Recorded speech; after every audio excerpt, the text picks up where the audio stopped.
काय सूर्यकोटि समप्रभ निर्विघ्नं कुरु मे देव सर्वकार्येषु सर्वदा।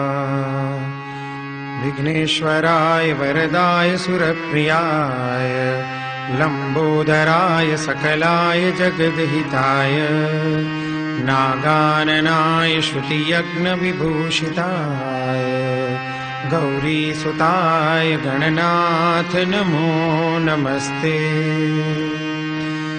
ॐ श्री परमात्मने नमः।